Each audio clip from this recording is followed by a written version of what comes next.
இந்த பட்ஜெட் தாக்கல் தமிழ்நாட்டுக்கு ஏமாற்றத்தை கொடுத்துச்சா இல்லை மாற்றத்தை கொடுத்துருக்கா? எந்த பட்ஜெட்டாக இருந்தாலும் அந்தந்த அரசுகளுக்கு ஒரு விஷயம் கவனத்தில் இருக்கும், நம்ம கெட்ட பேர் வாங்கிடக்கூடாதுன்னு. ஸோ அதில் கொஞ்சம் கூடுதல் கவனமாக அரசோட முதல் பட்ஜெட் அப்படிங்கிறதாலையும் ஏற்கனவே கடன் சுமை இருக்கு இதெல்லாம் கிளாரிஃபை பண்ணிட்டதாலையும் தனக்கு விளையாடுறதுக்கு நிறைய கிரவுண்ட் இருந்த இடத்துல ரொம்ப கவனமாக மக்கள்கிட்ட கெட்ட பேரும் வாங்கிடாம அரசுக்கு பெரிய நிதிச்சுமை வந்துடாதபடி பார்த்துக்கணும்னு நினைச்சு ஆனால் கடன் வாங்க தான் போறாங்க. அப்படி செய்யப்பட்டிருக்கிற ஒரு நல்ல முயற்சி தான் இந்த மாதிரி.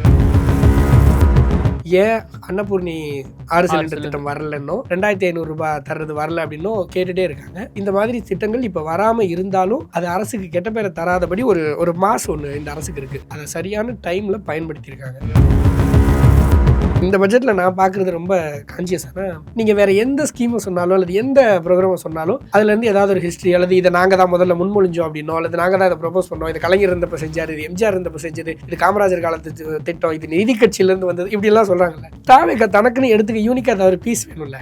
அப்படி ஒரு பீஸ் தான் ரொம்ப பெருசாக மிஸ் ஆகிருக்கிறது இலங்கை தமிழர் நலன். தமிழ்நாட்டை பொறுத்த வரைக்கும் இலங்கை தமிழர் நலன் அது ஏதோ அரசியல் திட்டம் இல்லை, அது நம்ம நேரடி கூட்டு பொறுப்பு, அது நம்ம தொப்புள்கொடி உறவுகளுக்கான நம்ம பொறுப்பு அப்படிங்கிற ஒரு எண்ணம் இருக்கும். இந்த பட்ஜெட்ல 153 பக்கம் அறிக்கை, ஒரு வார்த்தை கிடையாது. ஒரு பக்கத்துல ஒரு வார்த்தை கிடையாது. சரி, இப்படி எழுதல, வேற ஏதாவது வழியில் எழுதியிருப்பாங்களா? சிந்தனை அளவுல கூட இலங்கை தமிழர் நலன் இந்த அரசுடைய பட்ஜெட்ல இல்லை.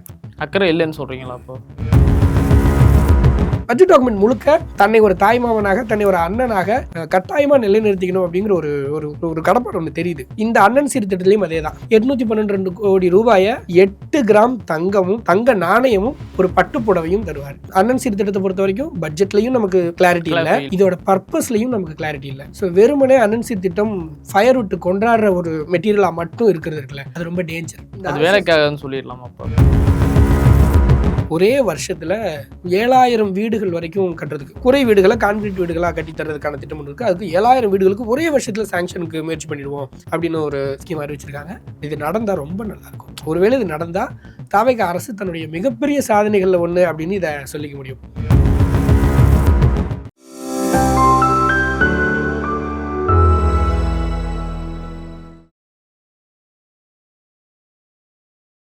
ப்ரோவோக் வாய்ஸ் நேயர்களுக்கு வணக்கம். இன்றைய சிறப்பு நிகழ்ச்சி நம்மோட இணைஞ்சிருப்பது ஊடகவியலாளர் பாம்பன் பிரசாத் அவர்கள் நம்மோட இணைஞ்சிருக்காங்க. சார் வணக்கம். சார் வணக்கம். நேற்று பட்ஜெட் தாக்கல் பண்ணியிருக்காங்க நிதியமைச்சர் மரிய வில்சன்.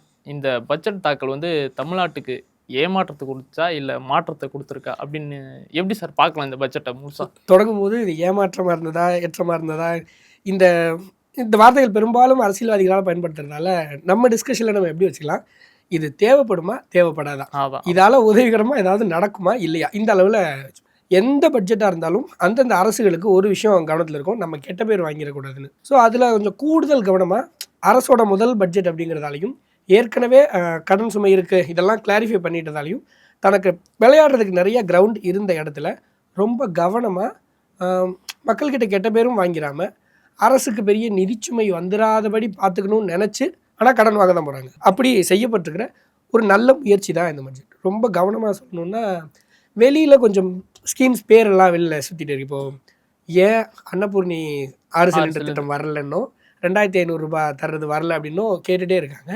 இந்த மாதிரி திட்டங்கள் இப்போ வராமல் இருந்தாலும் அது அரசுக்கு கெட்ட பேரை தராதபடி ஒரு மாதம் ஒன்று இந்த அரசுக்கு இருக்குது. அதை சரியான டைமில் பயன்படுத்தியிருக்காங்க. இப்போ செஞ்சால் தான் இதை செய்ய முடியும். இப்போ இன்னும் 2-3 வருஷம் போனதுக்கு பிறகு, கொஞ்சம் ஆன்டி கமிட்ஸ்லாம் வந்ததுக்கு பிறகு தைரியமாக சில முடிவுகளோ அல்லது சிலது செய்யாமல் விடலாம் அப்படிங்கிற இடத்துக்கும் நகர முடியாது. இப்போ தாவேக அரசுக்கு இருக்கிற பலத்தை பயன்படுத்தி நிதிச்சுமையை குறைக்கிறதுக்கான ஒரு முயற்சியாக இந்த பட்ஜெட் ஒரு நல்ல முயற்சி. ஆனால் இதுக்கு முன்னாடி இருந்த திட்டங்கள் எல்லாம் பேர் மாற்றுறாங்க அப்படின்லாம் ஒன்று வருதில்ல. எனக்கு இந்த பேர் மாற்றினா மாற்றிட்டு போட்டுமே, அதிலெல்லாம் பிரச்சனை இல்லை. இப்போ நேரடியாக அதெல்லாம் அரசியல் விமர்சனங்கள். நாம் இந்த பட்ஜெட் எப்படி இருக்குது அப்படின்னு பார்க்குறதா இருந்தால், பழைய திட்டங்களை பப்ளிக் பயன்படுமா, இதை யூஸ் பண்ணால் நமக்கு நல்ல பேர் வருமா அப்படின்னு பார்த்து நிறைய திட்டங்களை திரும்ப கொண்டு வந்திருக்காங்க. கவனமாக ஒன்று சொல்கிறதா இருந்தால், சோழர் காலத்து திட்டம் வரைக்கும் இந்த சாகாமுவா பேராடுன்னு ஒரு ஸ்கீம் ஒன்று இருக்கும். ஒரு 3 ஆட்டுக்குட்டி இளம் ஆட்டுக்குட்டியாக மக்களுக்கு கொடுத்துருவாங்க. அதை பயன்படுத்தி நீங்கள் பட்டி மெழுக வச்சு ஒரு பண்ணை ஆக்கிக்கலாம். ஆனால் திரும்ப அரசுக்கு நீங்கள் அதே வயசில் இருக்கிற 3 குட்டிகளாக திருப்பி கொடுக்கணும். இது அரசு அடுத்தடுத்த குடும்பங்களுக்கு கொடுக்கும். இப்போ அந்த குட்டிக்கு வயசும் ஆகாது, சாகவும் செய்யாது. இந்த 3 குட்டியை அடுத்தடுத்து கொடுத்துட்டே இருக்கலாம். இப்படி ஒரு ஸ்கீம் இருந்தது, சாகாமுவா பேராடுன்னு இந்த ஸ்கீமுக்கு பேர். சோழர் காலத்து திட்டம். இதை தான் அடுத்தடுத்து வேறு அரசுகள், இதுக்கு முன்னாடி இந்த அரசுகள் ஆடு மாடெல்லாம் கொடுத்தது உண்டு. இப்போவும் அதே போல் விலையில்லா ஆடுகள் தர்ற திட்டம், கறவை மாடுகள் 10,000 பேருக்கு தர்ற திட்டம் ஒன்று இருக்குது. அது பெருசாக மீடியாவில் பப்ளிஷ் ஆகலை, ஆடு கொடுக்குற திட்டம் தான் ஆகுது. ஸோ இந்த மாதிரி நோட்டபுளாக இருக்குது. பேரலாக அப்படியே கட் பண்ணால் அறிவகம்ங்கிற பேரில் ஒரு ஏஐ சிட்டி ஒன்று உருவாக்க போகிறோம் அப்படின்னு சொல்லியிருக்காங்க. ஆனால் ஏற்கனவே சர்வம் கூட கொலாபரேஷனில் லாஸ்ட் கவர்மெண்ட்டில் 9,000 அல்லது 10,000 கோடி மதிப்பீட்டில் ஒரு ஏஐ சிட்டி, ஒரு டிஜிட்டல் சென்டர் நினைக்கிறது, டிஜிட்டல் படிப்பகம், டிஜிட்டல் இடம் அப்படி ஏதோ ஒன்று பேர் வச்சாங்க. அந்த ப்ராஜெக்ட் ஒன்று போயிட்டு இருந்துச்சு. இப்போ அதோட கண்டினியூஷன் ஆயிடுது, இல்லை அதுக்கு பேர் மாற்றினதா, இல்லை ஃப்ரெஷ்ஷாக வேறு நிறுவனத்தோட இவங்க எம்ஓயு சைன் பண்ணிப்பாங்களா, அதெல்லாம் தெரியல. ஆனால் ஏஐ சிட்டி ஒன்று தமிழ்நாட்டுக்குள்ளே உருவாக்க போகிறது ஒரு நல்ல மூவ். ஏஐயை நிறைய இடங்களில் சொல்லிகிட்டே இருக்காங்க. ஸோ இந்த பட்ஜெட்டில் நான் பார்க்குறது ரொம்ப கான்சியஸான, நீங்கள் வேறு எந்த ஸ்கீமை சொன்னாலும் அல்லது எந்த ப்ரோக்ராமை சொன்னாலும் அதுலேருந்து ஏதாவது ஒரு ஹிஸ்ட்ரி, அல்லது இதை நாங்கள் தான் முதல்ல முன்மொழிஞ்சோம் அப்படின்னோ, அல்லது நாங்கள் தான் இதை ப்ரொபோஸ் பண்ணோம், இது கலைஞர் இருந்தப்போ செஞ்சார், இது எம்ஜிஆர் இருந்தப்போ செஞ்சது, இது காமராஜர் காலத்து திட்டம், இது நீதி கட்சியிலேருந்து வந்தது, இப்படிலாம் சொல்கிறாங்கல்ல. இப்போ தாவேக தனக்குன்னு எடுத்துக்க யூனிக்காக ஏதாவது ஒரு பீஸ் வேணும்ல, அப்படி ஒரு பீஸ் தான் ஏஐ. இப்போ நாங்கள் இளைஞர்களுக்கான கட்சி, குழந்தைகள் அதிகம் பேர் ஆதரிக்கிற கட்சி, ஸோ நெக்ஸ்ட் ஜென்ரேஷனுக்காக நாங்கள் அதிகம் யோசிக்கிறோம் அப்படிங்கிற ஃபீலை தர வேண்டியிருக்கு. ஸோ இந்த பட்ஜெட்டில் ஏஐ அதிகம் எல்லா இடங்களையும் ப்ரமோட் பண்ணி நாங்கள் ஒரு நியூ ஜென்ரேஷனுக்கான கட்சி அப்படின்னு காட்டுறதுக்கு இந்த பட்ஜெட் பயங்கரமாக பயன்பட்டுருக்கு. நல்லதாக கவனித்து சொல்லக்கூடிய திட்டங்கள் அப்படின்னு சொல்லுது உண்டு. ஒரு பேச்சுக்கு இதை சொல்லலாம், ஒரே வருஷத்தில் 7,000 வீடுகள் வரைக்கும் கட்டுறதுக்கு, குறை வீடுகளை கான்கிரீட் வீடுகளாக கட்டித்தரதுக்கான திட்டம் ஒன்று இருக்குது. அதுக்கு 7,000 வீடுகளுக்கு ஒரே வருஷத்தில் சாங்ஷனுக்கு முயற்சி பண்ணிடுவோம் அப்படின்னு ஒரு ஸ்கீம் அறிவிச்சிருக்காங்க. இது நடந்தால் ரொம்ப நல்லாயிருக்கும். ஒருவேளை இது நடந்தால் தாவேக அரசு தன்னுடைய மிகப்பெரிய சாதனைகளில் ஒன்று அப்படின்னு இதை சொல்லிக்க முடியும். மற்றபடி இந்த பேர் மாற்றினதால் வந்த பழைய திட்டங்கள், புதுசாக வந்த திட்டங்கள், இலவச திட்டங்களை நோக்கி நகரலை அப்படிங்கிறதெல்லாம் தனித்தனியாக கவனித்து பேச வேண்டிய டாபிக். ஓவராலாக இந்த பட்ஜெட்டை பொறுத்த வரைக்கும் நான் இப்படி தான் பார்க்குறேன். ரொம்ப கவனமாக தனக்கு இருக்கிற மாசை பயன்படுத்தி பெரிய அளவில் அறிவிப்புகள் எதுவும் இல்லாமல் கொஞ்சம் அடக்கி வாசிச்சிருக்கு. அதே சமயம் பழைய திட்டங்கள், முந்தைய அரசு திட்டங்களுக்கெல்லாம் ரொம்ப கவனமாக பேர் மாற்ற வேலையும் பண்ணியிருக்கு. இப்படி தான் பார்க்குறேன். இப்போ அறிவித்த திட்டங்களுக்கு, இப்போ அண்ணன் சீர்னு திட்டம் அறிவிச்சிருக்காங்க. இப்போ வருஷத்துக்கு 3 லட்சம் கல்யாணம் நடந்தாலும் அதுக்கு உண்டான நிதி எங்கேருந்து வரும் அப்படின்னு அரசியல் கட்சி தலைவர்களும் பத்திரிகையாளர்களும் பொதுமக்களுமே கேட்குறாங்க. இதுக்கு எந்த வழி வச்சுருக்காங்க? எந்த திட்டம் அறிவித்தாலும் இதுக்கு நிதி ஒதுக்கீடு இவ்வளோ ரூபா அப்படின்னு அறிவிக்கிறது தான் பட்ஜெட் பார்க்குற வேலை. இந்த நிதியை எந்த வகையில் கொண்டு போய் சேர்க்க போகிறோம், யார் யாரெல்லாம் பெனிஃபிஷரிஸாக இருப்பாங்க, இதெல்லாம் அடுத்தடுத்து இந்த திட்டத்தை செயல்படுத்தும் போது இதுக்கு செக்ஸ் அண்ட் பேலன்சஸ் டிசைன் பண்ணுவாங்க. இப்படி தான் இருக்கும். இப்போது மகளிர் உரிமை தொகை வந்தப்பவும் அதான் நடந்துச்சு. தேர்தல் இருக்கிற எல்லாருக்கும் தரோன்னு சொன்னீங்க, இப்போ அறிவித்த பிறகு பாருங்கள் தகுதி வாய்ந்த குடும்ப தலைவிகளுக்குன்னு சொல்லிட்டீங்கன்னு பெரிய கலவரம் ஒன்று நடந்துச்சு. ஒரு அரசு திட்டம் அமல்படுத்தப்படும் போது அப்படி தான் இருக்கும். இன்னும் சொல்லப்போனால் அப்படி தான் இருக்கணும். யார் யாருக்கு போக போகுது, இந்த ரூபாயை எப்படி செலவு பண்ண போகிறோன்னு கிளியர் பண்ணுவாங்க. ஆனால் பட்ஜெட் டாக்குமெண்ட் என்ன பண்ணணும்னா, இந்த பணத்தை இன்னாருக்கு செலவு பண்ண போகிறதுக்கு நோக்கம் என்ன அப்படின்னு மென்ஷன் பண்ணணும். ஒரு பேச்சுக்கு இப்போ நீங்கள் எனக்கு ஒரு 1000 ரூபா தரீங்கன்னு வச்சுக்கோங்க. இந்த 1000 ரூபா தரேன், இதுக்காக இதை எப்படி செலவு பண்ணணும்னா நம்ம அப்புறம் பேசிக்குவோம், இதுக்காகன்னு சொல்லணும்ல. அப்படி சொல்லி தான் எல்லா திட்டங்களும் அறிவிப்பாங்க. இங்கே இந்த அண்ணன் சீர் நீங்கள் கேட்டதால் சொல்கிறேன். அண்ணன் சீருக்கு 812 கோடி ரூபா ஒதுக்கீடு பண்ணியிருக்காங்க. இந்த 812 கோடி ரூபாயில் என்ன பண்ண போகிறோம் அப்படின்னா, தமிழ் அந்த இது பட்ஜெட் டாக்குமெண்ட்டில் வாசிச்சிங்கன்னா அது பயங்கர இதாக இருக்கும். பட்ஜெட் டாக்குமெண்ட் முழுக்க தன்னை ஒரு தாய்மாமனாக, தன்னை ஒரு அண்ணனாக கட்டாயமாக நிலைநிறுத்திக்கணும் அப்படிங்கிற ஒரு ஒரு ஒரு கடப்பாடு ஒன்று தெரியுது. ரொம்ப கண்டிப்பாக எழுதியிருக்காங்க. ஒரு பேச்சுக்கு பள்ளி குழந்தைகளுக்கு எழுத போனால் அங்கே தமிழ்நாட்டின் தாய்மாமனாக இருக்கும் இந்த முதலமைச்சர் அவர்கள் அப்படின்னு இவரது இந்த அரசு அப்படின்னு எழுதல, இந்த அரசுன்னு எழுதல, இந்த தாய்மாமனது அரசு இப்படி தான் எழுதிட்டு போவாங்க. வாசிக்கும் போது ரொம்ப கவனமாக ஏன் இதை பண்ணிகிட்டே இருக்காங்க அப்படின்னு தோணுது. இந்த அண்ணன் சீர் திட்டத்திலையும் அதே தான். தமிழ்நாட்டின் எல்லா பெண்களையும் அண்ணனாக இருந்து வழிநடத்தக்கூடியவர், அந்த மாதிரி ஆலாபணிகள் எல்லாம் போட்டு இந்த அண்ணன் 812 கோடி ரூபாயை இந்த திட்டத்துக்கு வேணால் அண்ணன் சீருங்கிற பேரில் தருவார். என்ன தருவார்னா 8 கிராம் தங்கமும் தங்க நாணயமும் ஒரு பட்டுப்புடவையும் தருவார். எதுக்குன்னா, ஒரு பெண்ணின் வாழ்க்கையில் கொண்டாட தகுந்த ஒரு அம்சம் கல்யாணம். இந்த கல்யாணத்தை கொண்டாடும் விதமாக அப்படின்னு எழுதுறாரு. இப்போது இந்த பர்பஸ்க்கு நம்ம அடுத்து வருவோம். நிதியை பொறுத்த வரைக்கும் இந்த 812 கோடி ரூபாய் எப்படி ஸ்பெண்ட் ஆகும் அப்படிங்கிறதுக்கு இதுக்கு முன்னாடி இவங்க தேர்தல் அறிக்கை சமயத்துலையோ அல்லது வெளியே விவாதங்களின் போது பேசினப்போ கூட பிளான் இல்லை. இப்போவும் இந்த 812 கோடிக்கு பிளான்னு ஒன்று இல்லை. ஆனால் இப்போ ரஃபாக ஒரு கால்குலேஷன் போட்டு பார்க்குமே, 812 கோடி ரூபாய் அரசு நிதியிலேருந்து வந்தால் இது நிஜமாகவே போதுமானதா? தமிழ்நாட்டில் நடக்கிற கல்யாணங்களோட அளவு என்ன, எத்தனை திருமணங்கள் நடக்குது? இப்போது லாஸ்ட் ஓப்பன் டாக்குமெண்ட் டேட்டா இது பாலிசி நோட், லாஸ்ட் இயரோட பாலிசி நோட்டில் இப்போ நடந்திருக்கிற திருமணங்கள்னு பார்த்தா ஏறக்குறைய சராசரியாக வருஷத்துக்கு ஒரு 1,20,000 திருமணங்கள் தமிழ்நாட்டில் மட்டும் பதிவு செய்யப்பட்டு நடக்குது. நம்ம ரெஜிஸ்ட்ரேஷன் டிபார்ட்மெண்ட்டோடைய ரீசெண்ட் டேட்டா.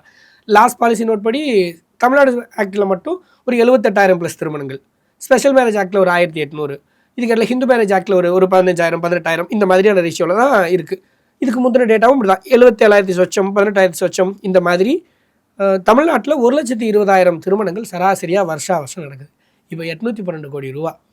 இன்றைக்கி தங்கம் விற்கிற விலை என்ன? ஒரு கிராம் 24 கேரட்டு 15,000 ரூபா இருக்குமா? 15,000 ரூபா. 22 கேரட் ஒரு 13,750 மாறலாம். நம்ம பேசிகிட்டு இருக்கோம், அது மாறி இருக்கும். இன்னைக்கு ரேட்டுக்கு மாறும். இன்னைக்கு ரேட்டு ஒரு 13,000 சொச்ச ரூபா இருக்குன்னு வச்சுப்போம். நான் வந்து ஒரு பவுன் 8 கிராம் 1,00,000 ரூபான்னு ஃப்ளாட்டாக நம்ம ஃபிக்ஸ் பண்ணி ஃப்ளாட் 1,00,000 ரூபா உறுதியாக அதிகமாக தான் இருக்கும். 1,00,000 ரூபான்னு வச்சுக்கிட்டாலும் 812 கோடி ரூபாயில் எவ்வளவு வாங்க முடியும்? 81,200 பவுன் வாங்க முடியும். வருஷம் 1,00,000 கல்யாணங்கள் நடக்குது. 81,200 தான் எங்களால் தங்கமே வாங்க முடியும். அதுவுமே ஹைலி டெஃபிசிட். 1,00,000 ரூபா ஃப்ளாட் ரேட் வச்சா. இப்போ இதில் பட்டுப்புடவை ஒன்று வைக்கணும்ல. இந்த பட்டுப்புடவைக்கு யாராவது விலை ஃபிக்ஸ் பண்ணியிருக்காங்களான்னு? எஸ், ஃபிக்ஸ் பண்ணியிருக்காங்க. நம்ம சோஷியல் வெல்ஃபேர் மினிஸ்டர் ஜெகதீஸ்வரி பேசும்போது சொல்லியிருக்காங்க, குறைஞ்சபட்சம் ஒரு பட்டுப்புடவைக்கு விலை வந்து நாங்கள் 5,000 ரூபாய் வைக்கிறோம். ஓகே, 5,000 ரூபாய் தான் குறைஞ்சபட்ச பட்டுப்புடவையோட விலை. அதனால அரசு தருது, இது இந்த கவர்மெண்ட் சேலை அந்த மாதிரிலாம் நீங்கள் நினைக்கப்படாது. இது ரொம்ப தரமான சேலையாக இருக்கும். இப்போ 5,000 ரூபாய்க்கு பட்டுப்புடவைன்னு 1,20,000 கல்யாணம் நடக்குது. 5,000 ரூபாய்க்கு பட்டுப்புடவை வாங்க வேண்டியிருக்கு. இதுக்கெல்லாம் தங்கம் வாங்க வேண்டியிருக்கு. இந்த தங்கத்தை எப்படியும் அரசு நேராக போய் கையிலேருந்து காசு எடுத்து கடையில் வாங்கிட்டு வரவே முடியாது. இதுக்கு டெண்டர் போட்டு தான் மூவ் பண்ணி ஆகணும். இந்த டெண்டர் ஒரு நிறுவனம் எடுக்கும். இதுக்கு ஒரு ப்ராசஸ் இருக்குது. இதுக்கு ஆட்களை பெனிஃபிஷரிஸை ஸ்க்ரீனிங் பண்ணணும். இதுக்கு பிறகு யாரெல்லாம் குவாலிஃபைடு இந்த வேலை ஒன்று இருக்குது. இந்த வேலைக்கு ஆட்கள் இருக்காங்க. இந்த ஆட்களோட சம்பளம் இருக்குது. இந்த மாதிரி ஆப்ரேஷனல் காஸ்ட் எதையும் சேர்க்கலை. அதையெல்லாம் சேர்க்காமல் கம்ப்ளீட்டாக பார்த்தாலே 812 கோடி ரூபாயில் துளியும் சாத்தியமே இல்லாத திட்டம் இந்த அண்ணன் சீர். ஆனால் அப்படியே கட் பண்ணி ஆப்போசிட் சைடில் பார்த்தோம்னா சொன்னதை செய்து விட்டார் முதல்வர். இதை தான் நம்ம ஃபஸ்ட்டு தொடங்கும் போது சொன்னோம். எந்த விதத்துலையாவது நல்ல பேர் எடுக்கணும் அப்படிங்கிற கவனத்திலேயே ஒரு பட்ஜெட் தயாரிக்கப்பட்டால் அதில் இந்த மாதிரியான ஸ்கீம்ஸ் இருக்கும். பாராட்டுறதுக்கும் அம்சங்கள் உண்டு. ஆனால் இந்த மாதிரி கவனித்து இதை பண்ணிடக்கூடாது, இது நோக்குமைக்க பிள்ளையாக இருக்குமே அப்படின்னு நம்ம நினைக்கிற மாதிரி ஸ்கீம்ஸ் கொஞ்சம் பின்னாடி இருந்து யோசிச்சு பார்த்தோம்னா இது தெரிஞ்சே பண்ணதாக இருக்கும் அப்படின்னு நினைக்குது. ஒரு பேச்சுக்கு வைங்களேன், 812 கோடி ரூபாயில் இவ்வளோ பேருக்கும் சர்வ் பண்ண முடியாது, அல்லது தமிழ்நாடு மொத்தத்துக்கும் இல்லை தகுதி வாய்ந்தன்னு ஒரு வார்த்தையை, ஏன்னா பட்ஜெட் இது தேர்தல் அறிக்கை இல்லை, நீங்கள் என்ன வேணால் எழுதுறதுக்கு, இது அரசு முறை ஆகணும். அப்போ தகுதி வாய்ந்த பெண்களுக்கு அல்லது ஒரு செக்ஸ் அண்ட் பேலன்ஸ் குறைஞ்சபட்சம் இருக்கும், பின்னாட்களில் அது உருவாக்கப்படும், இதுக்கான திட்ட மதிப்பீடு குறித்து விரிவாக ஆய்வு செய்யப்படும், இந்த மாதிரி எந்த வார்த்தையும் இல்லை. தமிழ்நாட்டில் இருக்கிற பெண்களின் திருமணங்களை கொண்டாடும் விதமாக இதான் நோக்கம். ஒரு அரசு திட்டத்துக்கு பர்பஸ் கொண்டாடுறது. இந்த கொண்டாட்டத்துக்காக 812 கோடி ரூபா தமிழ்நாட்டில் நடக்கிற திருமணங்களின் அளவு என்ன அப்படிங்கிறத கூட பார்க்காம 812 கோடி ரூபா சும்மா போகிற போக்கில் ஃபிக்ஸ் பண்ண மாதிரி தோணுது. ஸோ இல்லை, இதுக்கு ஒரு காரணம் இருக்கும் அப்படின்னு சொல்கிறதா இருந்தால் இந்த 812 கோடி ரூபாய்க்கு இதுதான் காரணம்னு ஒன்றுமே இல்லை. இந்த குழப்பம் கண்டினியூ ஆகிட்டே தான் இருக்குது. அப்போ இப்போ அரசு என்ன பண்ணணும்? அடுத்து இந்த 812 கோடி ரூபாய்க்கு பிரேக்கப் ரெடி பண்ணணும். அல்லது இந்த 812 கோடி ரூபாய்க்கு உள்ள இந்த வருமானம் வரை இருக்கிறவர்கள் இந்த உச்சவரம்பு ஃபிக்ஸ் பண்ணணும். ஆனால் தமிழ்நாட்டில் இது வரைக்கும் சொல்கிறேன், இதுக்கு முன்னாடி தாலிக்கு தங்க திட்டம் இருந்துச்சு. அம்மா பீரியட் 2011. அப்போ இன்னிலேருந்து 5 வருஷம் முன்னாடி பண்ண திட்டம். அதை கொண்டு வர்றதுக்கு ஒரு பர்பஸ் இருந்துச்சு. நம்ம ஒரு அரசு ஏன் ஒருத்தருக்கு பணம் கொடுக்கணும்? அரசோட வேலையாக பணம் கொடுக்குறது இல்லை, அவங்களுக்கு ஏதோ ஒரு ஆசையை கொண்டு வரணும். நம்ம பண்ண எல்லா ஸ்கீம்ஸுமே ஆசையை தூண்டுறதா தான் முதல்ல இருக்கும். சின்ன பிள்ளைக்கு கல்யாணம் பண்ணி வச்சிடறான், குழந்தை திருமணங்கள் நடக்குது, இதை நிறுத்துறதுக்கு என்ன பண்ணணும்? குழந்தை திருமணம் பண்ணாதேன்னு சொல்லணும். அப்போ குழந்தை திருமணங்களை தடுக்கிறதுக்கு சட்டம் வந்துச்சு. குழந்தை திருமணம் பண்ணல, பிள்ளைய வீட்டில் வச்சுருக்கோம், என்ன பண்ணுறது? அப்போது வீட்டில் வச்சுருந்தா தானே கல்யாணம் பண்ணி வச்சுப்பேன். கட்டாயமாக 8ஆம் கிளாஸ் வரைக்கும் படிக்க வச்சிடணும். சரி, 8 முடிச்சாச்சு, 10ஆம் வகுப்பு முடிச்சிட்டேன்னா நான் அதுக்கு உனக்கு உதவித்தொகைகள் தரேன். ஸ்கூல் வர்றதுக்கு இதெல்லாம் எனக்கு சிரமமாக இருக்குது, எனக்கு பஸ் இல்லை, நான் பரவாயில்ல பஸ் பாஸ் வாங்கிக்கோ, எனக்கு யூனிஃபார்ம் இல்லை, பரவாயில்ல யூனிஃபார்ம் வாங்கிக்கோ, எனக்கு தூரமாக இருக்குது, நான் வரல, 10ஆவது வரைக்கும் தாண்டிட்டு அதுக்கப்புறம் பரவாயில்ல சைக்கிள் வாங்கிக்கோ, 12ஆவது வரைக்கும் படிச்சிட்டேன்னா உனக்கு லேப்டாப் கிடச்சிடும். இப்படி அரசு பணமாகவோ பொருளாகவோ கொடுக்குற எல்லாமே வளர்ச்சியை நோக்கி தள்ளுறது. அதை கெப்பாசிட்டி டு ஆஸ்பைர்னு சொல்லுவாங்க. வளருவதற்கான சிந்தனை வர்றதுக்கு ஒரு ஆசை வரணும்ல. நான் பைலட் ஆகணும்னு ஆசைப்பட்றேன்னா அதில் பைலட்னு ஒன்று இருக்குன்னு எனக்கு தெரியணும். இந்த இடத்த நோக்கி தள்ளுறதுக்காக தான் இருந்துச்சு. தாலிக்கு தங்கம் திட்டமும் அப்படி தான். பட்டதாரி பெண்கள் திருமணம் முடிக்கும்போது 50,000 ரூபாய் ப்ளஸ் 4 கிராம் தங்கம். அதை வந்து அதையும் நாணயமாக தான் தந்தாங்க. ஆனால் தாலிக்கு தங்கம்னு திட்டம் வச்சிட்டதால அது திருமாங்கல்ய வடிவத்திலேயே யோசிச்சுட்டு இருக்கோம். அதுவும் நானே தான் 4 கிராம் மட்டும் 22 கேரட். அதெல்லாம் வந்து ப்ரெஸ் ரிலீஸில் மென்ஷன் பண்ணியிருந்தாங்க. அவங்க 10வது வரைக்கும் படிச்சிருந்தீங்க அப்படின்னா 25,000 ரூபாய் பணம் 4 கிராம் தங்கம் அப்படின்னு இருந்துச்சு. இந்த ஸ்கீமுக்கு ஒரு பர்பஸ் இருக்குது. இது பெண் கல்வியை ஊக்குவிக்கிறது. 10வது படிக்கிற பிள்ளைய ஏன் போட்டு கல்யாணம் பண்ணி வைக்கணும், 12 வரைக்கும் படிக்க வச்சிடலாம். காலேஜ் நுழைஞ்சிருச்சுன்னா காலேஜ் நுழைஞ்சு கல்யாணம் பண்ணால் 50,000 ரூபாய் 4 தங்கம் இப்படி நினைக்க வச்சாவது படிப்பை நோக்கி நகர்த்திடணும், வளர்ச்சியை நோக்கி நகர்த்திடணும் அப்படிங்கிறதுக்காகத்தான் இந்த திட்டங்கள்லாம் வரும். இப்போ டிவி கொடுத்தாங்க, ஃப்ரிட்ஜு, இந்த இலவச திட்டங்களுக்கு எதிராக இருக்கிறது மல்டி டைமென்ஷனல் பாவர்ட்டி ஆங்கிளில் இது தனி. ஆனால் இப்போது பட்ஜெட் டாக்குமெண்ட் ஒன்று சொல்லுது, இந்த ஸ்கீமுக்கு பர்பஸ் என்ன, நோக்கம் என்ன அப்படின்னா ஒரு பெண்ணின் திருமணத்தை கொண்டாடும் விதமாக அப்படின்னு எழுதுது. ஸோ இவ்வளோ வேகாக ஒரு கவர்மெண்ட் டாக்குமெண்ட் சொல்லக்கூடாது. அண்ணன் சீர்திட்டத்தை பொறுத்த வரைக்கும் பட்ஜெட்லேயும் நமக்கு கிளாரிட்டி இல்லை, இதோட பர்பஸ்லையும் நமக்கு கிளாரிட்டி இல்லை. ஸோ வெறுமனே அண்ணன் சீர்திட்டம் ஃபயர் விட்டு கொண்டாடுற ஒரு மெட்டீரியலாக மட்டும் இருக்கிறது இருக்குல்ல, அது ரொம்ப டேஞ்சர். அது வேலைக்காகன்னு சொல்லிடலாம். அப்போ இப்படியே போனால் இது உறுதியாக வேலைக்கு ஆகாது. ஆனால் இது எப்போ வேலைக்கு ஆகும்னா 812 கோடி ரூபா தான் ஒதுக்கியிருக்கோன்னு தெரிஞ்சிருச்சு, இதில் டெஃபிசிட் இருக்குது அல்லது இதை திரும்ப மறுஆய்வு செய்ய முடியும். நம்ம இதெல்லாம் பண்ணாமலாம் இருந்ததில்லை. ஒதுக்கீட்டை விட கூடுதலாக பணம் தேவைப்படுது அப்படிங்கிறப்போ அதெல்லாம் பண்ணாமல் இருந்ததில்லை. ஸோ இதை கிளாரிஃபை பண்ணணும் அரசு. டிரான்ஸ்பரன்சி, வெளிப்படைத்தன்மை தான் எங்கள் நோக்கம் அப்படின்னு சொல்லுகிற ஒரு அரசு இது தெரியாமல் நடந்ததாக இருந்தால் சரி பண்ணிக்கணும், தெரிஞ்சு நடந்ததாக இருந்தால் இதை திருத்திக்கணும். அது வேலைக்கு ஆகாத திட்டமாக இது மாறிடக்கூடாதுங்கிற பயம்தான். ஏன்னா தமிழ்நாட்டில் பெருமளவு பெண்கள் குழந்தைகளோட ஆதரவோடு தான் தாவேகா அரசு அமைக்கப்பட்டிருக்கு. இதில் பெருசாக எனக்கு மாற்று கருத்தெல்லாம் இல்லை. இப்போ பெண்களும் இதை கொண்டாடுறாங்க. வெளியில் வர்ற பப்ளிக் ஒப்பீனியன்ஸ் பார்த்துருப்பீங்க, சூப்பர், ஒரு குடும்ப கல்யாணத்துக்கு எவ்வளோ சிரமப்படும் தெரியுமா, இதெல்லாம் வந்தால் சூப்பர். எப்படி நடந்துச்சு? இப்போ காமன் மேன் பெர்ஸ்பெக்டிவில் எனக்கு என்ன, கல்யாண நேரத்தில் 1 பவுன் தங்கமும் ஒரு பட்டுப்புடவையும் வந்தால் நல்லது தானே, நல்லா தானே இருக்கும். ஏன் கவர்மெண்ட் கிட்ட இல்லாத காசா, கொடுக்கட்டுமே. ஒரு காமன் மேன் இப்படி தான் யோசிப்பான். இப்போ கவர்மெண்ட் இதை ஏன் கொடுக்கணும்னு யோசிச்சா பர்பஸில் கிளாரிட்டி இருந்திருக்கும், இதை எப்படி கொடுக்க முடியும்னு யோசிச்சா ஃபினான்ஷியல் கிளாரிட்டி இருந்திருக்கும். ரெண்டும் இல்லாததால் இது ஒருவேளை செயல்படுத்த முடியாத திட்டமாக போகிறதுக்கு வாய்ப்பு இருக்குது. அப்படி போனால் இந்த அரசுக்கு எதிராக பெண்கள் கூட்டம் பெருசாக திரும்புறதுக்கு வாய்ப்பு இருக்குது. இப்போ என்னென்னா வேலை வாய்ப்புமே இந்த பட்ஜெட்டில் பெருசாக இளைஞர்கள் வந்து ஒதுக்கப்படலை அப்படின்னு ஒரு பெரிய விமர்சனம் வந்து அரசியல் கட்சி தலைவர்கள் வைக்கிறாங்க. கூட்டணி கட்சியில் இருக்க ஆதரவு அளித்த சிபிஐ மாநில செயலாளர் வீரபாண்டியுமே சொல்லியிருக்காரு, இளைஞர்களுக்கு வேலை வாய்ப்பு அளிக்கிற மாதிரி இந்த பட்ஜெட்டில் இல்லை அப்படின்னு. இது எப்படி பார்க்குறீங்க நீங்கள்? இது எதிர்பார்த்தது. ஆக்சுவலாக தொடக்கம் முதலே இந்த அரசு அமைஞ்சது முதலே அவங்க பேசிகிட்டு இருக்கிற கான்சன்ட்ரேஷனில் ஒரு 3 பெரிய டிவிஷன்ஸ் கவனிக்கப்படவே இல்லை. அதில் மேஜர் வந்து இவங்க நீட்ஸை கவனிக்கலைன்னு ஒரு ஸ்டேட்மெண்ட் இருக்குது. எப்போவுமே எல்லா அரசுகள் மேலேயும் நீட்ஸை கவனிக்கலைன்னு இந்த நீட்ஸுங்கிறது ஒரு 14 வயசுலேருந்து 25 வயசு வரைக்கும் இருக்கிற ஒரு நபர். ஸ்கூல்லையும் இல்லை, ஏதாவது ஒரு இன்ஸ்டிடியூஷனில் ட்ரைனிங்கில் அதுலேயும் இல்லை, வேலையிலையும் இல்லை. இப்போ என்ன பண்ணுறேன், வேலை தேடிட்டு இருக்கானா அப்படியும் இல்லை. அப்படி இல்லாமல் இந்த வடிவேல் படம் ஒன்று இருக்குல்ல, சும்மா இருக்கிறதா என் வேலையேன்னு, சும்மா இருக்கிற இளைஞர்கள் கூட்டம்னு ஒன்று இருக்குது. அதுக்கு நீட்ஸ்னு பேர். அதாவது teens not engage in education, employment or any training, இதுதான் நீட்ஸ்ன்னு சொல்லுவாங்க. தமிழ்நாட்டில் இந்த நீட்ஸ் அதிகரிக்குதுன்னு லாஸ்ட் 10 வருஷமாக சொல்லிக்கிட்டே இருக்காங்க. லாஸ்ட் 3 வருஷம் நீட்ஸை நம்ம கவனிக்காமல் விட்டோம்னா இது பெரிய ப்ராப்ளம் அப்படின்னு ரிப்போர்ட்ஸ் எல்லாம் வந்துகிட்டே இருக்குது. சென்ட்ரல் கவர்மெண்ட் இதுக்கு ரொம்ப கவனமாக ஸ்கீம்ஸ் எல்லாம் போட்டுகிட்டே இருக்காங்க, நீங்கள் ஏதாவது ஒன்றில் என்ரோல் பண்ணுங்கன்னு. ஆனால் தாவேகா அரசு முதல் நாள்லேருந்து ஈவன் தொழில்துறை அமைச்சர் கூட நீட்ஸ் குறித்து பேசினதா இன்றைக்கு வரைக்கும் எந்த பதிவும் இல்லை. வேலைவாய்ப்பை உருவாக்குறதுக்கு புதுசாக நாங்கள் வந்து MOUs போடுறோம், அந்த மாதிரி தான் நகருது. இந்த பட்ஜெட்டில் வேலைவாய்ப்பு பற்றி பெரிய தகவல்கள் இருக்காதுங்கிறது எதிர்பார்த்தது தான். இந்த இன்னும் 2 சொன்னதில் கவனிக்கலைன்னு, அது வந்து குழந்தைகள் நலன் இல்லை. எப்போவுமே பெரும்பாலும் இந்த சில்ட்ரன் ஓட் பேங்க் கிடையாதுங்கிறதால பெருசாக அதுக்கு கவனிக்கவும் மாட்டாங்க. பெரும்பாலும் இந்த சமூக நீதித்துறை, பெண்கள் நலத்துறை, இந்த மாதிரி ஸ்கீம்ஸ் எல்லாம் வரும்போது சேர்ந்து குழந்தைகளுக்காக அப்படின்னு அதில் இருக்கும், வார்த்தைகளாவது இருக்கும். பட்ஜெட்டில் அதுவும் இல்லை. அண்ட் ரொம்ப பெருசாக மிஸ் ஆகிருக்கிறது இலங்கை தமிழர் நலன். தமிழ்நாட்டை பொறுத்த வரைக்கும் இலங்கை தமிழர் நலன் வந்து ஏதோ அது அரசியல் திட்டம் இல்லை, அது வந்து நம்ம நேரடி கூட்டு பொறுப்பு, அது நம்ம தொப்புள்கொடி உறவுகளுக்கான நம்ம பொறுப்பு அப்படிங்கிற ஒரு எண்ணம் இருக்கும். இந்த பட்ஜெட்டில் 153 பக்கம் அறிக்கை, ஒரு வார்த்தை கிடையாது.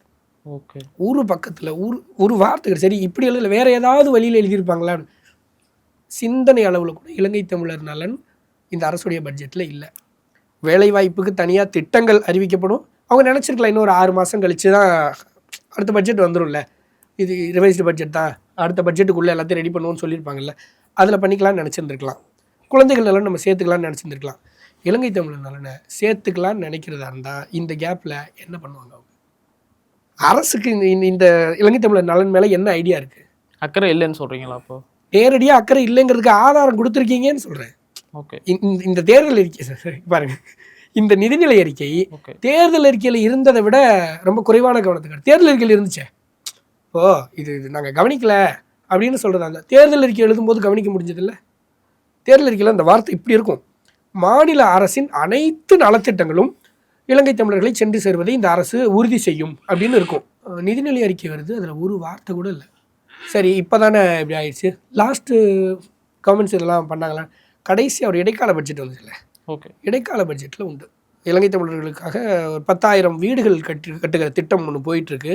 அதில் 6,000 வீடுகளுக்கு மேலே கட்டி முடிச்சாச்சு, மீதி இருக்கிற வேலைகள் போய்கிட்டு இருக்கு அப்படின்னு பதிவு இருக்கிறதுல. அதுக்கு ஒரு 640 கோடின்னு நினைக்கிறேன் ஒதுக்கீடு செய்யப்பட்டிருக்கு. அப்புறம் அங்கே இலங்கை தமிழர் முகாம்களில் இருக்கிறவங்களுக்காக நலத்திட்ட உதவிகள், அவங்களுக்கு திறன் மேம்பாட்டு பயிற்சிகள், அந்த சுய உதவி குழுக்களுக்கான கடன் வழங்குறதுக்கான இலக்கு, இது பற்றின தகவல்கள் உண்டு. இது எதுவுமே இந்த அரசின் புதிய நிதிநிலை அறிக்கையில் இல்லை. இப்போ இல்லைங்கிறது இல்லை, ஓகே, அவங்களுக்கு கவனம் இல்லை அப்படின்னு கடந்து நம்மளால் போயிடவே முடியாது.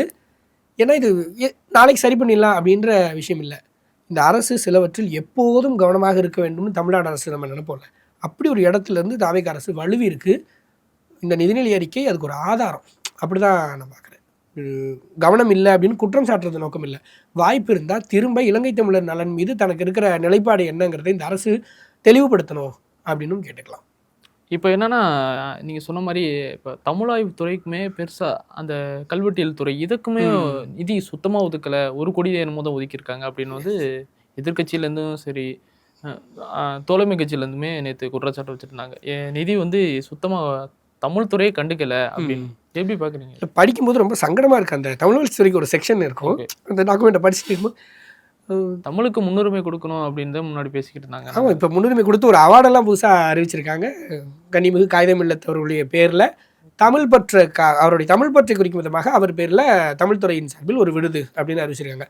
அதில் கூட கொஞ்சம் மிஸ் ஆகி தகவல்கள் வந்தது. ஏற்கனவே அரசு இந்த பேரில் விருதெல்லாம் தருது அப்படின்னு. அப்படிலாம் இல்லை, தாவேக அரசு தான் அறிவிச்சிருக்கு, அதை ஒத்துக்கிட்டு தான் ஆகணும். ஆனால் தமிழ் வளர்ச்சி துறைக்கு அல்லது இந்த தமிழ் மேம்பாட்டுக்காக ஒரு வேலை செய்யணும் அப்படின்னா அப்படியெல்லாம் எதுவும் நேரடியாக இதுக்காக இவ்வளோ ரூபா ஒதுக்கியிருக்கும் இவ்வளோ அப்படிலாம் இல்லை. பள்ளி கல்லூரி மாணவர்களுக்கு தமிழ் பற்றி வளர்க்கும் விதமாக போட்டிகள் நடத்தப்படும். ஓ அப்படியா? அப்போது வேறு வேறு அக்ராஸ் ஸ்டேட் நடத்த போகிறாங்க, டிஸ்ட்ரிக்ட் வைஸ், டிவிஷன் வைஸ், இதுக்காக தனி அலகேஷன்ஸ்லாம் இருக்கும். அப்படிலாம் யோசிச்சா அடுத்த பக்கத்தில் அடுத்த டிபார்ட்மெண்ட் ஸ்டார்ட் ஆகிடுது. நடத்தப்படும், அவ்வளோதான் இருக்குது. இதை தேர்தல் அறிக்கை பண்ணால் போதுமே. எவ்வளோ ரூபா அதுக்கு ஒதுக்கீடு செய்வீங்க, அல்லது இதுக்கு பணம் குறைவாக இருக்கா கூடுதலாக இருக்கா, நீங்கள் ஒதுக்கீடு செய்கிற பணத்தை பொறுத்து தான் எப்படியான ஆக்டிவிட்டீஸ் இருக்க போதுன்னு நம்ம புரிஞ்சுக்க முடியும். இது எதுவுமே இல்லை, வார்த்தையாக தான் இருக்குது. எஸ், தமிழ் வளர்ச்சித்துறை மீதும் பெரிய கவனம் எல்லாம் இல்லை. நான் இப்படி யோசிக்கிறேன், எதை தொட்டாலும் அதில் இப்படி கவனம் இல்லை அப்படின்னு நம்ம சொல்கிறது மாதிரி ஒரு தோணு வருதுல்ல. அப்படி இல்லை, சில இடங்களில் ரொம்ப கவனமாக. இப்போ விளையாட்டுத்துறைக்கெல்லாம் வந்து அபரிமிதமான ஒதுக்கீடு, எஸ் அது தேவை. எங்கேயாவது கல்வித்துறைக்கு வந்து ஆனால் அதிகமாக ஒதுக்கலை அப்படின்னு வந்து சொல்கிறாங்க. கடந்த ஆட்சியில் வந்து 48,000 கோடி ஒதுக்கியிருக்காங்க, ஆனால் இது இப்போ 4,000 கோடி வந்து கம்மியாகவே ஒதுக்கியிருக்காங்க அப்படின்னு. இது எப்படி பார்க்குறீங்க? இப்போ ஒரு பட்ஜெட்னாவே பள்ளி கல்வித்துறைக்கு வந்து அதிக முக்கியத்துவம் கொடுக்கணும் அப்படின்னு ஒரு மரபு இருக்குது தமிழ்நாட்டில். ரொம்ப அந்த மரபு கல்வியை அதை வந்து குறைச்சிட்டாங்களே ஏன் அப்படின்னு நிறைய பேர் கேள்வி எழுக்கிறாங்க. குறைச்சிட்டாங்க ஏன்னு கேட்கலாம். இப்போ யோசிச்சு பாருங்க, எனக்கு நீங்கள் 1000 ரூபாய் தந்துட்டு இருந்தீங்க, இப்போ 500 ரூபாய் தான் தரீங்க. எது என்ன காரணமாக இருக்கும்?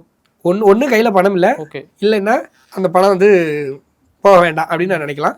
ரெண்டில் எதுவாக இருந்தாலும் கல்வியில் காம்ப்ரமைஸே பண்ணிக்க கூடாதுங்கிற தமிழ்நாட்டு மாநில மரபு இருக்குல்ல. எஸ், அது காம்ப்ரமைஸ் பண்ணப்பட்டிருக்கு. வந்து படிக்க வச்சிருக்கிற ஊரில் நம்ம பிறந்தவங்க, நான் பிச்சை எடுக்கிறேன்னு கேட்ட தலைவர்கள் இருந்த ஊர் இது நமக்கு.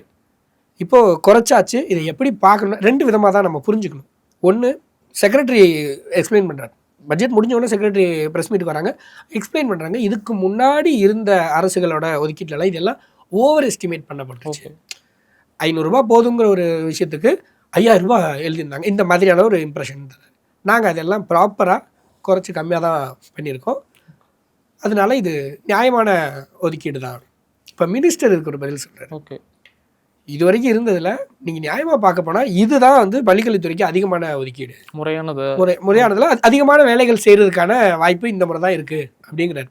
கல்விக்கான ஒதுக்கீட்டை குறைச்சிட்டீங்க, கல்விக்கான நிதியை குறைச்சிட்டீங்க இப்படின்னு சொல்கிறது அரசியலாக இல்லாமல் வெறுமனே இப்போது ஜஸ்ட் தமிழ்நாட்டுடைய கல்வியில் நம்ம பண்ணிட்டு இருந்த செலவுகள் இருக்குல்ல, இந்த செலவுகளில் ஒன்றிய அரசுலேருந்து வர வேண்டிய நிதி பங்கீடு குறைஞ்சாலும் நம்ம பேர் பண்ணுற அளவுக்கு நமக்கு ஒரு பவர் இருந்துச்சு, நமக்கு கெப்பாசிட்டி ஒன்று இருந்துச்சு. ஓகே, அந்த தைரியத்தின் மேலே தான் கேள்வி விழுந்திருக்கு. நான் அப்படி தான் பார்க்குறேன். இது அரசியல் விமர்சனங்கள் தனியாக இருக்கட்டும், நிதி பத்தாது, இப்போ தான் நியாயமானது, முன்னாடி ஓவர் எஸ்டிமேட் பண்ணாங்க, இது எல்லாத்தையும் நான் தனியாக வச்சுருக்கேன். இப்போ இருக்கிற இந்த ஒதுக்கீடை வச்சுக்கிட்டு என் பிள்ளைகளை நான் பார்த்துக்கிறேன் அப்படின்னு இந்த மாநில அரசின் கல்வித்துறையால் சொல்ல முடிஞ்சால் yes I am supporting this. நல்லது தானே. இதுக்கு முன்னாடி அதிகமாக செலவு பண்ணிட்டாங்களா, ஓகே அதை கண்டுபிடிச்சிட்டிங்க, அந்த லூப்புகளை அடைக்கிறோம், இவ்வளோ ரூபா செலவாயிருக்கு. ஆனால் இது ரிஸ்க் எடுத்து அல்லது ட்ரையல் அண்ட் எரரில் விளையாண்டு பார்க்குற இடம் இல்லை. பள்ளிக்கல்வித்துறை ஒருபோதும் அந்த மாதிரி ரிஸ்க் எடுக்கிற இடமே இல்லை.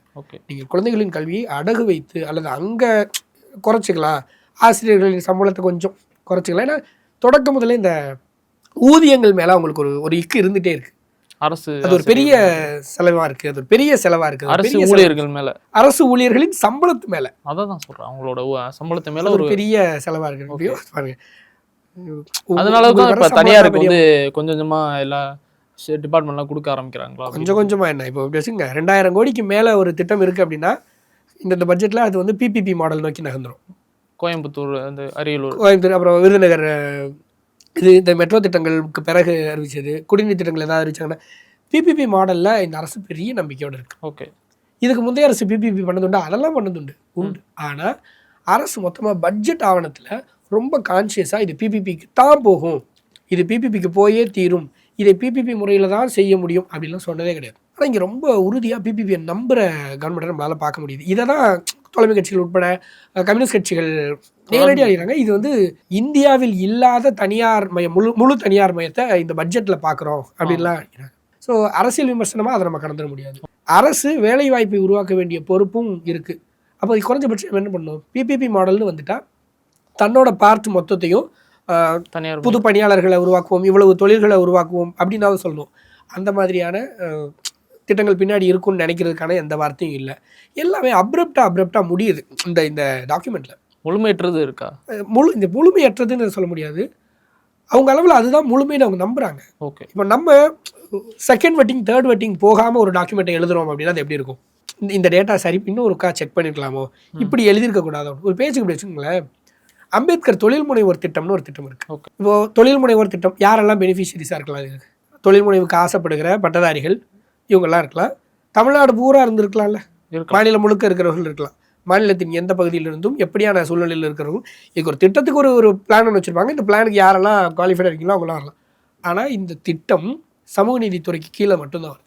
பேர் தொழில் முனைவர் திட்டமாக இருக்கும், சமூக நீதித்துறைக்கு கீழே மட்டும்தான் வச்சுருக்காங்க. ஆனால் அந்த டிபார்ட்மெண்ட்டுக்கு வந்து அதிக அளவு ஒதுக்குறது இல்லை அப்படின்னு. இந்த திட்டமே இப்போ அடுத்தடுத்து நகரும்போது ஆக்சுவலாக ப்ராக்டிக்கலாக இது என்ன நடக்கும், எல்லா டிஸ்ட்ரிக்ஸ்லேருந்தும் கலெக்டர் ஆஃபீஸ்லேருந்து இதை அறிவிக்க சொல்லுவாங்க, நோட்டிஃபிகேஷன்ஸ் போகும், ஏதாவது இடங்களில் கால்ஃபார் நடக்கும், ஒரு எக்ஸ்போ மாதிரி ஒன்று நடத்துவாங்க, அங்கே இளைஞர்கள் வருவாங்க, சந்திப்பாங்க, அவங்களுக்கெல்லாம் இந்த மாதிரி ஐடியாஸை வாங்கிக்கிட்டு உங்களுக்கு இந்த மாதிரி சாங்ஷன் இருக்கலாம், இந்த மாதிரி அட்வைசர்ஸ் போகும். இந்த அட்வைசர்ஸ்க்கு பிறகு யாரெல்லாம் பவுன்ஸ் பேக் ஆகிறாங்களோ அவங்களுக்கு ஃபாலோ அப்ஸ் நடக்கும். அடுத்து நிதி பற்றாக்குறை வந்துடும். இந்த ஸ்கீம் அப்படியே ஓரம் கட்டிடுவாங்க. அதை யாரும் கேட்க மாட்டாங்க, ஓகே, வாய்ஸ் அவுட் பண்ண மாட்டாங்கன்றதால இது ஓரம் கட்டிடும். சொல்லுங்கள். இப்போ என்னென்ன இறுதியாக ஒரு கேள்வி என்னென்னா, இப்போ 2036க்குள்ளே 1.5 ட்ரில்லியன் வந்து நாங்கள் பொருளாதாரத்தில் எட்டிடுவோம் அப்படின்னு நிதியமைச்சர் வந்து சொன்னாங்க. இதை பல கட்சிகள் எதிர்த்தாலும் தோழமை கட்சிகளாக இருக்க வந்து காங்கிரஸ் மட்டும் இது வந்து இது சரியாக தான் இருக்குது, வந்து போயிடும் அப்படின்னு சொல்லியிருக்காங்க. இது எப்படி பார்க்குறீங்க? உண்மையிலே நம்ம போயிடலாமா? நம்மளோட இப்போ இருக்கிற நம்ம பட்ஜெட் எந்த அளவுக்கு போட்டிருக்கோம்? 5 லட்சம் கோடி கிட்ட போட்டிருக்கோம். 2036க்கு இன்னும் எவ்வளோ வருஷம் இருக்குது?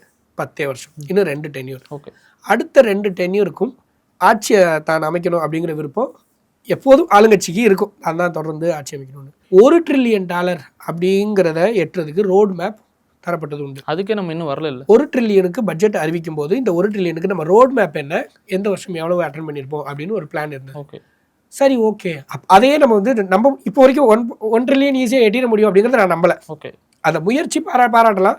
ஓகே, இந்த 1.5ஐயும் ஏனியை தூக்கி வானத்தில் போடுன்னு சொல்லுவாங்களே, இதுக்காக நிஜமாவே போய் வானத்துக்கு ஏனி கிடைக்கல யாராவது நின்று இருந்தால் எப்படி சிரிப்போம். இது லிட்டரலாக அப்படி தான். 1 ட்ரில்லியன் அவங்க சொல்லிட்டாங்கிறதுக்காக வசதியாக இருக்கும், அல்லது நாங்கள் புதுசாக சொல்கிறோம் அப்படிங்கிறதுக்காக இந்த பெயர் மாற்று மனநிலை என்னவா இருக்குமோ அந்த மாதிரி ஒரு நம்பர் தான் 1.5 ட்ரில்லியன் எட்டுறது. எங்கள் ப்ரொஃபஸர் ஒன்று சொல்லிட்டே இருப்பார், என்னோட எக்கனாமிக்ஸ் ப்ரொஃபஸர் சொல்லுவார், டார்கெட் செட் பண்ணும்போது நீ ஒரு விஷயத்தில் கவனமாக இருக்கணும், அந்த டார்கெட் நிஜமாவே அச்சீவபிள்னு நீ யார்கிட்ட சொல்றியோ அவன் நம்பணும் முதல்ல. ஓகே. அல்லது அவன் நம்புறதுக்கு நீ ரோட் மேப் கொடுக்கணும். இந்த அரசு 1.5 ட்ரில்லியன் சொல்லும்போது அது உடனடியாக ஏற்றுக்கிற மாதிரி இல்லை. அல்லது 1.5 ட்ரில்லியனுக்கு என்ன பிளான் வச்சுருக்காங்க அப்படின்னு ஏதாவது சொன்னால் அதை நம்பலாம், அதுவும் இல்லை. So I'm going this way. 1.5 trillion அப்படிங்கிறத வச்சதுக்கு காரணம் என்னவாக இருக்கும்னா 1 ட்ரில்லியன்கிற டு பி அச்சீவபிள் மேபி அச்சீவபிள்ங்கிற பாயிண்ட்டை டிஎம்கே யூஸ் பண்ணிட்டதால கொஞ்சம் தூக்கி போட்டு 1.5 வச்சுருக்காங்க. மற்றபடி 2036 அடுத்த 10 வருஷத்துக்குள்ள 1.5 ட்ரில்லியன் அப்படிங்கிறது ஆக்சுவலாக இம்பாசிபிள் தான். ஒருவேளை நடந்துருச்சுன்னா okay, yes I be so happy about this entire state economy. இப்போ இந்த பட்ஜெட் முழுக்க லாஸ்ட்டாக என்ன சார் சொல்ல வரீங்க ஒரு வார்த்தையில்? கொஞ்சம் கூடுதல் கவனமாக இந்த பட்ஜெட்டை ரீவெட் பண்ணி தான் இந்த அரசு பயன்படுத்தணும். ஓகே, இந்த டாக்குமெண்ட் பொருந்தாது, போதாது. அருமையான தகவல் வழங்கிய பாம்பன் பிரசாத் சார் அவர்களுக்கு நன்றி. நன்றி சார். நன்றி.